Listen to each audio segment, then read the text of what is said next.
Welcome back to the channel. It's me, Eric. If you're new, please subscribe. Well, it's an end of an era.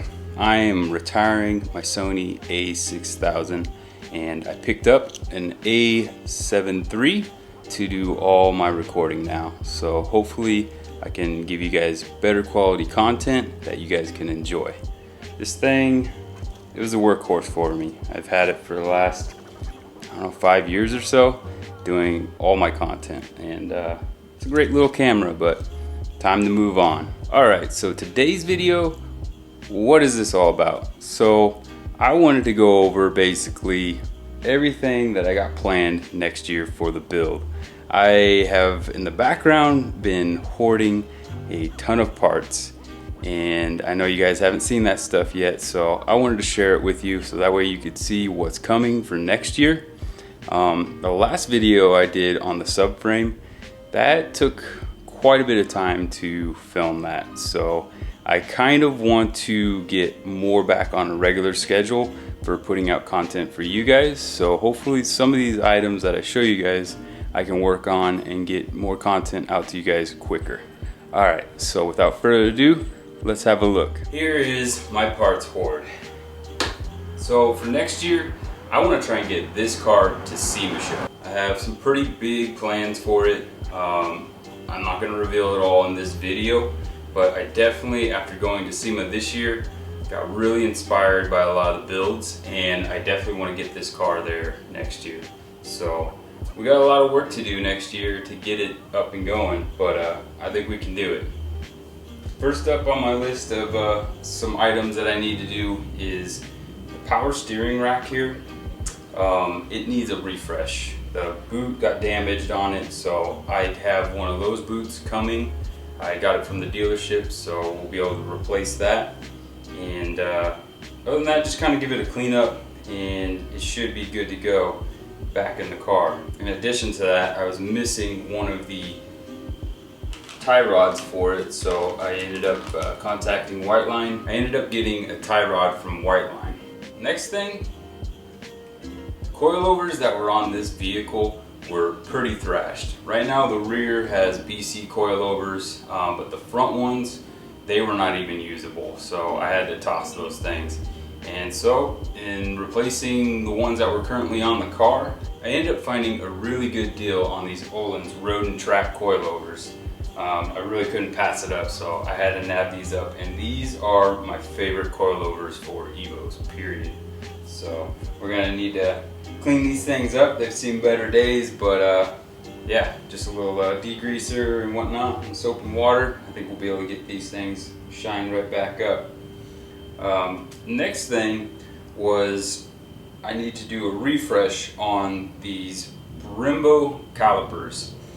They have a ton of peeling on them, which is pretty common on the Brembos for Evo 10 or Evo 8, 9. So what we're going to do is strip them down and give it a fresh set of paint, and I think I'm going to do a color change on it. I did forget to mention to you guys that this car is definitely getting a color change, so you have to keep an eye out for that next year and see what color I end up doing, which I feel like the color I go with these are kind of going to be a dead giveaway on it, but you'll have to stay tuned for that. Also, we'll end up refreshing this hub here, or this knuckle.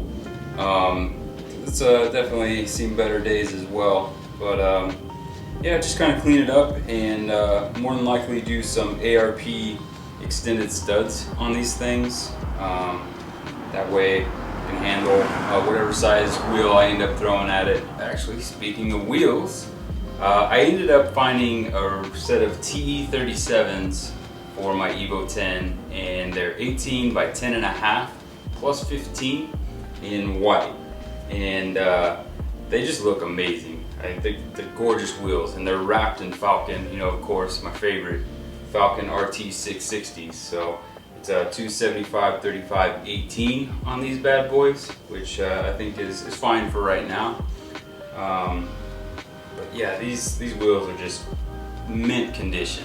And once again, I got another smoking deal on the wheel and tire package that I couldn't pass up and had to do. So I'm excited to, get the suspension all dialed up on the car and get these put on, so that way you guys got a better idea of how they look on the car. Next, this is definitely going to be the winter build, because yeah, I've had these parts sitting just waiting pretty much the entire year. I ended up getting the head refreshed at RS Motors, and so this thing just needs to be reassembled, and with that I definitely have the block back from machining, and I think several videos ago I told you guys about that. But I finally got all of the parts I need to do the bottom end. So yeah, we got the ARP head studs for the head, and got Eagle rods, Wiseco pistons, ACL race bearings, and main bearings and rod bearings, and thrust washers as well. And in the block I have the ARP main studs as well. So the block, I spec'd it out to be, you know, a 600, 700 horsepower build, but in all honesty, I think I'm going to be plenty happy with around 400, 450 with this build. You know, my other Evo 10, it makes 600 plus horsepower on there, and it's got more juice in it if I want to turn it up. But yeah, I just want something, you know, to be able to cruise on the streets, and 400 horsepower is plenty for the streets, guys. Trust me, on the Evo 9 that I had, that's what I was running, was around 400, 420, and it's a really fun car. So yep, that's what I got going on with the motor build. That's got to happen this winter, and it'll be done by me, so you'll want to stay tuned for that video. I ended up finding another turbo, because the turbo that came on this car, it had so much going on with it. It wasn't usable. It was a stock turbo, but man, yeah, so many strip bolts, and the turbine wheel was snapped in half. Like, just the hot side was cracked. There's so much going on with it, just not usable. So I ended up picking up this one, and I think what I'll end up doing is sending this one out to FP and have it turned into the MHI 18K turbo. That will definitely net me what I'm trying to do as far as power goes on the vehicle. So, and it'll be close to stock turbo spool, so which that's kind of what I want for a street car. So moving on, I ended up getting my favorite.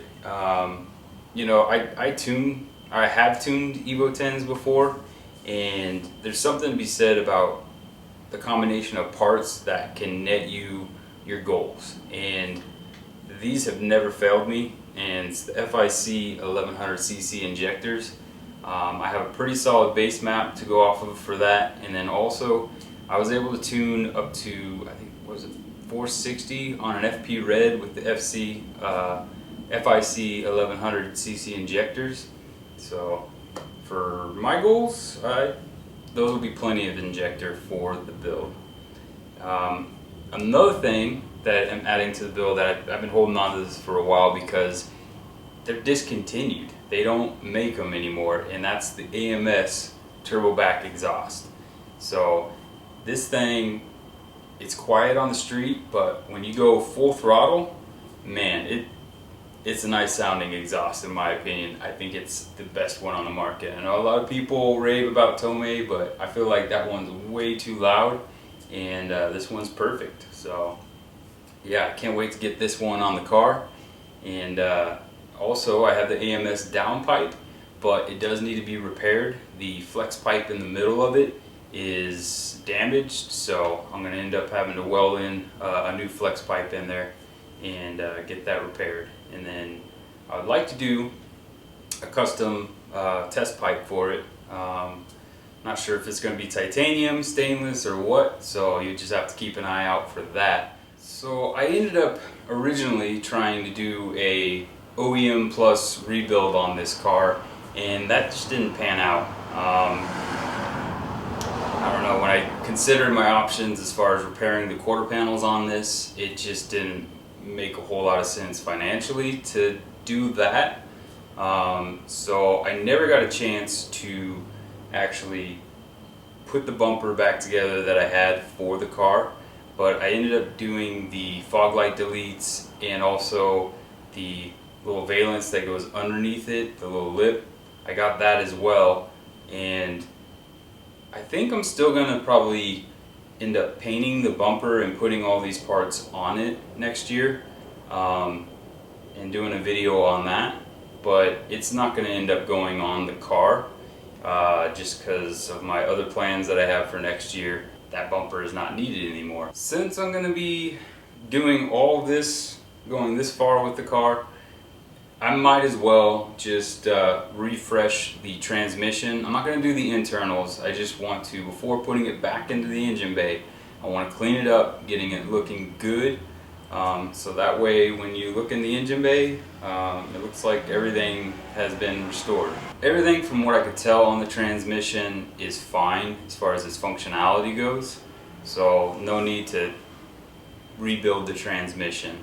Also on the T-case, same thing. I think I might do a refresh on that as far as the exterior of it goes, but nothing seems worn out on it, so no sense in rebuilding that thing.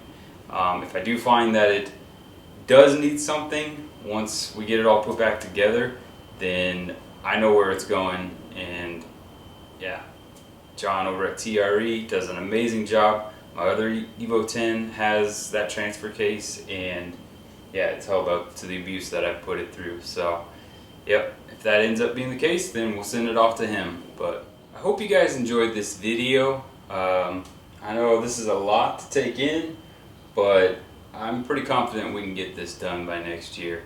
And the idea behind this video was just kind of like a state of the channel, let you guys know, what's been going on in the background and also what's coming in the future.